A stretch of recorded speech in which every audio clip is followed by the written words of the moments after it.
Hello guys, welcome to Hermes70 TV para sa ating DIY edition. So ito yung Acer, tapos nakabili tayo ng replacement battery.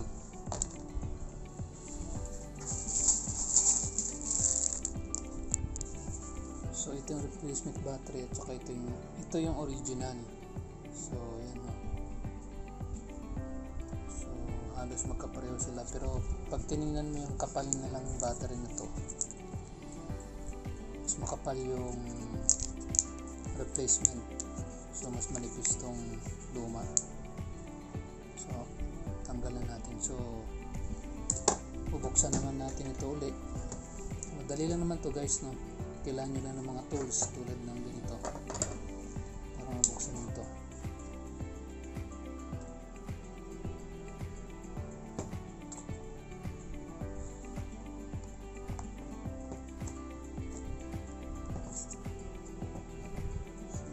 Dahan lang guys, no?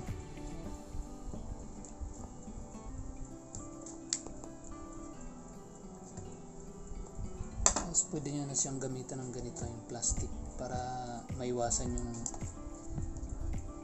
gas-gas.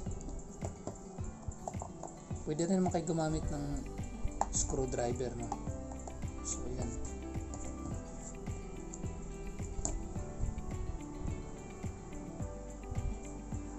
So check natin kung performance ng battery.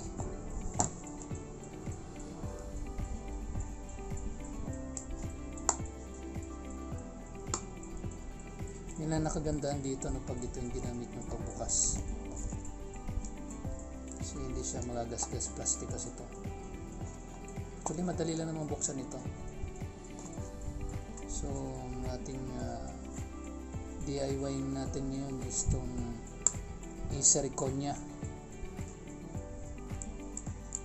So yan siya, no? Ang tanggal na to. So ingat lang guys, no? Kapag magbabalik kayo ng baterya. So madali lang naman ito. Pasok natin tong replacement na battery. Hopefully gumana ito, no? So pasok din naman siya, no? Ayan. So ito, ipasok natin ito. So hindi ka naman maliligaw kasi itong luma, ganun din naman itong luma, no? Yun siyang ganito dito. Yung polarity, yung positive at saka negative. So na-order nga pala natin to sa Shopee, and hopefully gumana siya. So malalaman natin, no, yung performance ng battery.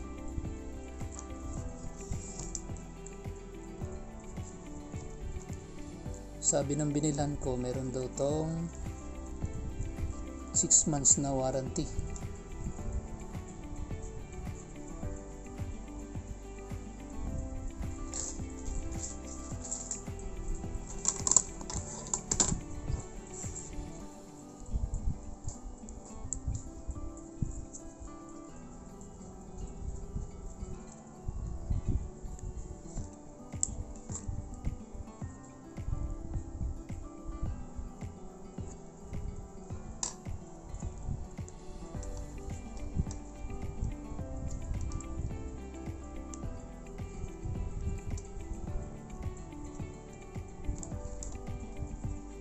So subukan natin, no, bago natin isara to.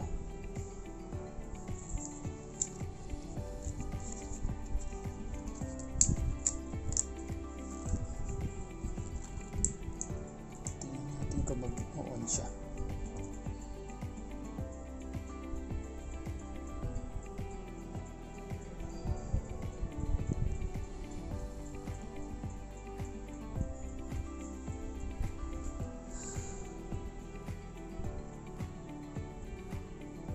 So yan guys, nang nagana, no?